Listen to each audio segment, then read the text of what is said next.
চিকিৎসক মানেই বড় একজন মানুষ, আর সেই বড় মানুষটি যদি হয় 3 ফুটের, তাহলে ব্যাপারটি অদ্ভুত না? ভারতের একজন চিকিৎসক হলেন 3 ফুট উচ্চতার। বিস্তারিত জানাতে সাথে আছি আমি ওয়াহিদুজ্জামান। উচ্চতা কোনো প্রতিবন্ধকতা নয়, এটি আবারও প্রমাণ করলেন ভারতের একজন তরুণ গবেষক গণেশ বারাইয়া। চিকিৎসক হওয়ার স্বপ্ন পূরণ করেছেন তিনি।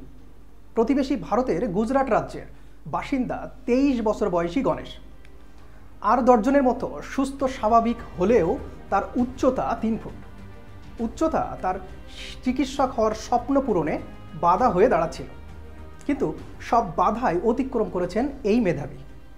কয়েক বছর আগে তিনি যখন MBBS-এ ভর্তির আবেদন করেছিলেন, তখন উচ্চতাকে কারণ দেখিয়ে তা খারিজ করে দিয়েছিলেন ভারতের মেডিকেল কাউন্সিল। কিন্তু নিজের লক্ষ্য থেকে সরে আসেননি তিনি। সাহায্যের জন্যে ছুটে গিয়েছিলেন স্কুলের প্রধান শিক্ষকের কাছে। জেলা কালেক্টর এবং রাজ্যের শিক্ষামন্ত্রীর দ্বারস্থ হয়েছিলেন গণেশ।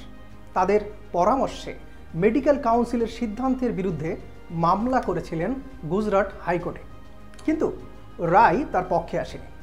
এতেও দমে যাননি তিনি। হাইকোর্টের রায়ের বিরুদ্ধে আপিল করেন সুপ্রিম কোর্টে।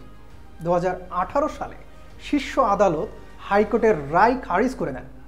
ফলে বাধা কেটে যায় আর প্রথম সাফল্য পান তিনি।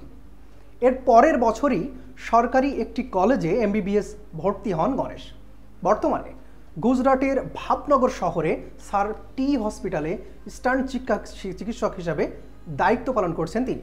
গণেশ এখন প্রতিদিনই মানুষের চিকিৎসা সেবা দিয়ে যাচ্ছেন। উচ্চতা নিয়ে তেমন কোনো সমস্যার মুখে পড়তে হচ্ছে না বলে জানিয়েছেন তিনি। গণেশ বলেন, যখনই কোনো রোগী আমাকে দেখেন, প্রথমে একটু চমকে যান, তারপর অবশ্যই তারা আমাকে স্বাভাবিকভাবেই মেনে নেন। আর আমিও তাদের প্রথমে কনফিউজড হয়ে যাওয়াটাই স্বাভাবিকভাবেই মেনে নিয়েছি। তারা আমার সঙ্গে বেশ ভালো এবং ইতিবাচক আচরণ করেন। চিকিৎসা পেয়েও খুশি হন তারা। দর্শক, আজ এ পর্যন্তই। পরবর্তী আকর্ষণীয় সংবাদ দেখার আমন্ত্রণ জানিয়ে এখানেই শেষ করছি। আল্লাহ হাফেজ।